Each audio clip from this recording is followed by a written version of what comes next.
Hello friends, welcome back to our channel. இந்த video பார்த்துட்டு எல்லாருக்கும் பெரிய வணக்கம். இந்த வீடியோவில் நம்ம என்ன பார்க்க போகிறோம் அப்படின்னா, நீங்கள் நேச்சுரலாக, அதாவது ப்ரெக்னன்சி டிலே ஆகுது, நேச்சுரலாக நான் ட்ரை பண்ணுறேன் அப்படின்றவங்களாகட்டும், இல்லை நான் ட்ரீட்மெண்ட் எடுத்துகிட்டு நான் ட்ரை பண்ணுறேன் அப்படின்றவங்களாகட்டும், ஒரு தடவையாவது கண்டிப்பாக ட்ரை பண்ண வேண்டிய ஒரு ரெமிடியை பற்றி தான் பார்க்க போகிறோம். சாலியா விதைகளை வச்சு செய்யக்கூடிய ஒரு சாலியா உருண்டை. இது பார்த்திங்கன்னா பீரியட்ஸ் அப்போ தான் எடுக்கணும். பீரியட்ஸ் அப்போது 3 டேஸ்க்கு இந்த உருண்டை எடுக்கணும். ஃபஸ்ட்டு, செகண்டு, தேர்டு முதல் 3 நாட்கள் இந்த உருண்டை சாலியா உருண்டை எடுக்கணும். இந்த சாலியா உருண்டை எப்படி தயாரிக்கிறது, என்ன அளவு, இது எத்தனை நாள் எடுக்கணும், சாப்பாடுக்கு பிஃபோர் ஆஃப்டராக எல்லாத்த பற்றி இந்த வீடியோவில் நம்ம பார்க்க போகிறோம். இது எடுக்கும்போதே, அதாவது இப்போ இந்த மாதம் பீரியட்ஸ் அப்போ நீங்கள் எடுக்கிறீங்கன்னா அதே மாதம் உங்களுக்கு ஓவலேஷன் ஆகி கர்ப்பம் ஆகிறதுக்கு நிறைய வாய்ப்பு இருக்குது. இதை பற்றி ஆல்ரெடி நம்ம ஒரு வீடியோ போட்டிருக்கோம். அதுலேயே பார்த்திங்கன்னா நீங்கள் போய் பாருங்கள். நிறைய பேர் அதை ஃபாலோ பண்ணி ப்ரெக்னென்ட் ஆகிருக்கேன், அதுக்கப்புறம் நிறைய பேர் கமெண்ட் பண்ணியிருந்தாங்க. அகெயின் உங்கள் எல்லாருக்காகவும் இந்த வீடியோ. ஃபாலோ பண்ணாதவங்க கண்டிப்பாக ஃபாலோ பண்ணுங்கள். இது ஒரு தி பெஸ்ட் ரெமிடி. இன்னும் நிறையா நீங்கள் யூடியூப் சேனலில் போய் சாலியா உருண்டைன்னு போட்டிங்கனாலே நிறைய வீடியோஸில் இது போட்டிருக்காங்க. அதுக்கு கீழே நிறைய ப்ரெக்னன்சி ஸ்டோரி இருக்கும். நான் எதுக்காக உங்ககிட்ட சொல்கிறேன்னா, ஒரு நம்பிக்கையாக நீங்கள் ஃபாலோ பண்ணணும், அதுக்காக தான் நான் சொல்கிறேன். நிறைய வீடியோ சொல்கிறோம், நிறைய ரெமிடி சொல்கிறோம், நீங்கள் கேட்டுட்டு விட்டுறாதீங்க. கண்டிப்பாக ஃபாலோ பண்ணுங்கள். இதெல்லாம் ஒரு தடவையாவது உங்களுக்கு ஓகே ஆகிறதுக்கு வாய்ப்பு இருக்குது. இந்த சாலியா விதைகள் பார்த்திங்கன்னா எல்லா சீடுமே ப்ரெக்னெண்ட்டாக ட்ரை பண்ணுறவங்களுக்கு ரொம்ப நல்லது. உங்கள் எல்லாருக்குமே தெரியும். இந்த சாலியா உருண்டை குறிப்பாக ஃபர்டிலிட்டிக்கு ரொம்பவே ஹெல்ப் பண்ணும். பீரியட்ஸ் அப்போ இது எடுக்கும்போது கர்ப்பப்பை சுத்தமாகி நீர் கோர்த்துருக்கதெல்லாம் கரைஞ்சி கர்ப்பப்பையில் இருக்கக்கூடிய அசடுகள்லாம் ப்ளீடிங் வழியாக வெளியாகி உங்களுக்கு ஓவலேஷன் நல்லபடியாக நடந்து யூட்ரஸ் க்ளீனாக இருக்கனால உங்களுக்கு இம்ப்ளான்டேஷன் ஆகிறதுக்கும் இது ரொம்ப ரொம்ப ரொம்ப ரொம்ப ஹெல்ப் பண்ணும். இப்போ சாலியா விதைகள் முன்னாடியே நீங்கள் வாங்கி வச்சுக்கோங்க. சாலியா சீட்ஸ் நீங்கள் சூப்பர் மார்க்கெட் கடைகள்லாம் கிடைக்கும். நீங்கள் அதை முன்னாடியே ஒரு 100 கிராமோ 200 கிராமோ வாங்கி வச்சுக்கோங்க. ஏன்னா பீரியட்ஸ் ஆகிடுச்சுன்னா நீங்கள் அதை வாங்குறதுக்கு அதிலேயே 1 டே ஆகிடும்ல. ஸோ பீரியட்ஸ் ஆன அன்னைக்கே காலையில் நீங்கள் இதை எடுக்கிறதுக்கு மாதிரி வாங்கி வச்சுக்கோங்க. அதே அளவு கருப்பட்டி பவுடர் எடுத்துக்கோங்க. இப்போ கருப்பட்டி பவுடர் கிடைக்கல அப்படின்னா நீங்கள் முழு கருப்பட்டியாக இருக்கும்ல, அதை உடச்சி கொஞ்சமாக தண்ணி பாகு மாதிரி நீங்கள் காய்ச்சி அதை ஃபில்டர் பண்ணிக்கலாம். ஸோ கருப்பட்டி பவுடர், அதுக்கப்புறம் இந்த சாலியா பவுடர். இந்த சாலியா பவுடரை என்ன பண்ணணும்னா வறுத்துக்கோங்க.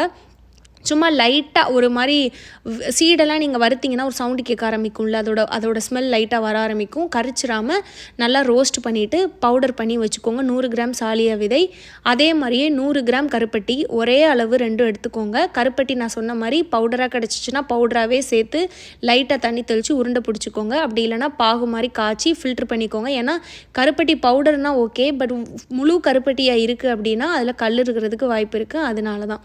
ஸோ உருண்டை பிடிச்சி வச்சுக்கோங்க. இதை எப்படி பிடிச்சிக்கணும் அப்படின்னா 9 உருண்டைகளாக இதை நீங்கள் பிடிச்சிக்கணும். 3 நாளைக்கு ஒரு நாளைக்கு 3 உருண்டை எடுக்கணும். பீரியட்ஸ் ஆனால் ஃபஸ்ட்டு டே 3 உருண்டை, 2வது நாள் 3 உருண்டை, 3வது நாள் 3 உருண்டை, 3 3 3 எல்லாம் சேர்த்து 9 உருண்டைகளாக இதை நீங்கள் பிடிச்சி வச்சுக்கோங்க. இதை நீங்கள் வெளியே வச்சுக்கிட்டாலும் சரி, இல்லை தண்ணி தெளிச்சிருக்கனால கெட்டு போயிடும்னு பயமாக இருந்தால் நீங்கள் ஃப்ரிட்ஜில் ஸ்டோர் பண்ணி வச்சுக்கோங்க. இந்த 3 உருண்டை ஒரு நாளைக்கு நீங்கள் 3 உருண்டை எடுக்கணும். எப்போ எடுக்கணும் அப்படின்னு பார்த்தீங்கன்னா ஆஃப்டர் ஃபுட்டு எடுக்கணும். காலையில் நீங்கள் டிஃபன் சாப்பிட்டதுக்கு அப்புறமா கொஞ்சம் ஒரு அரை மணி நேரம் கழிச்சு ஒரு உருண்டை, மத்தியானம் ஒரு உருண்டை, நைட்டு ஒரு உருண்டை, மறுநாளும் அதே மாதிரி காலையில் மத்தியானம் நைட்டு, காலையில் மத்தியானம் நைட்டு. முதல் 3 நாட்கள் எடுக்க ட்ரை பண்ணுங்கள். 2-3 நாட்கள் இந்த மாதிரி எந்த 3 நாள் எடுத்தாலும் நல்லது. பட் ஃபஸ்ட்டு 3 டேஸ் எடுக்கிறது ரொம்ப ரொம்ப ரொம்ப ரொம்ப எஃபெக்டிவாக இருக்கும்.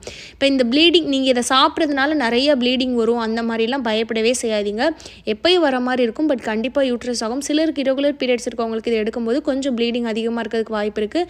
ஆனால் ரொம்ப பார்த்திங்கன்னா உங்களை அறியாமல் அப்நார்மல் ப்ளீடிங்லாம் இது ஆகாது. இதில் கருப்பட்டி சேர்க்குறனால கொஞ்சம் உங்களுக்கு பார்த்திங்கன்னா ப்ளீடிங்கை இன்டியூஸ் பண்ணும். பட் அதுவும் நல்லது தான். அது பீரியட்ஸ் பிளட்டு தான் வரப்போகுது, மற்ற எந்த பிளட்டும் வராது. ஆல்ரெடி கர்ப்பப்பையில் இருக்கக்கூடிய நமக்கு தேவையில்லாத அழுக்கான பிளட் தான் வரும். ஸோ அதனால் இது யூட்ரஸை க்ளீன் பண்ணுறதுக்கு ரொம்பவே ஹெல்ப் பண்ணும். வெறும் சீடு எடுக்கிறத விட இந்த மாதிரி கருப்பட்டி சேர்த்து உருண்டையாக எடுக்கிறது தான் இதை எடுக்கக்கூடிய மெத்தட். இப்போ இன்னும் சிலர் என்ன சொல்லுவாங்க அப்படின்னு பார்த்தீங்கன்னா, நம்ம சேனல்லையே நான் ஆல்ரெடி ஒரு வீடியோவில் இந்த சாலியா உருண்டைகள் பற்றி ஒரு 2-3 இயர்ஸ் பிஃபோர் போட்டிருக்கும்போது அதை ஃபாலோ பண்ண சிஸ்டர் சொல்லியிருந்தாங்க. இந்த உருண்டைகள் நான் எடுக்கும்போதே முட்டையும் நான் எடுத்துக்கிட்டேன். இந்த உருண்டை சாப்பிட்டுட்டு ஒரு நாட்டுக்கோழி முட்டை அப்படியே குடிச்சிருவேன். அதே மாதிரி மத்தியானம் ஒரு உருண்டை சாப்பிட்டுட்டு நாட்டுக்கோழி முட்டை, இந்த மாதிரி 3 நாட்களுமே இந்த உருண்டையோடு சேர்த்து நான் முட்டையும் எடுத்துக்கிட்டேன் அப்படின்னு சொன்னாங்க. அந்த மாதிரியும் நீங்கள் ஃபாலோ பண்ணலாம். ஏன்னா ப்ரெக்னென்ட் ஆனவங்க அவங்க சொன்னது அந்த மாதிரி தான், உருண்டையும் எடுத்து முட்டையும் எடுத்துக்கிட்டேன்னு. ஆனால் சிலருக்கு வந்து பார்த்திங்கன்னா இப்போ அந்த நாட்டுக்கோழி முட்டையை குடிக்கிறது இல்லைனா நார்மல் முட்டையாக இருந்தாலும் அந்த முட்டை குடித்த பழக்கம் இருக்காதுல்ல. ஸோ அந்த மாதிரி இருக்குது. இல்லை பயமாக இருக்குது ராவா முட்டையை குடிக்கிறது எனக்கு வயிறுக்கு ஒத்துக்காது அப்படின்றவங்க நீங்கள் ஸ்கிப் பண்ணிக்கலாம். ஆனால் ஒன்றும் பிரச்சனை இல்லை எனக்கு ஓகே தான் அப்படின்னா கண்டிப்பாக வந்து மத்தியானம் அதாவது காலையில் ஒரு முட்டை மத்தியானம் ஒரு முட்டை நைட்டு வேணாம். ஏன்னா நைட்டு பச்சையாக முட்டை குடித்தா வயிறுக்கு ஒத்துக்காமல் போக வாய்ப்பு இருக்குது. அதனால் காலையில் ஒரு முட்டை அட்லீஸ்ட் காலையில் மட்டுமாவது அந்த உருண்டையோடு சேர்த்து ஒரு முட்டையை வந்து நீங்கள் பச்சையாக வந்து குடிக்கிறது நல்லது. இது நான் சொன்ன மாதிரி கர்ப்பப்பையை சுத்தப்படுத்தி உங்களுக்கு அதே மாதத்துல ஏன்னா நல்லா க்ளீன் ஆகிறனால உங்களுக்கு அதே மாதத்துலேயே ஓவலேஷன் நடந்து உங்களுக்கு பேபி இம்ப்ளான்டேஷன் ஆகி ப்ரெக்னென்ட் ஆகிறதுக்கு நிறைய வாய்ப்பு இருக்குது.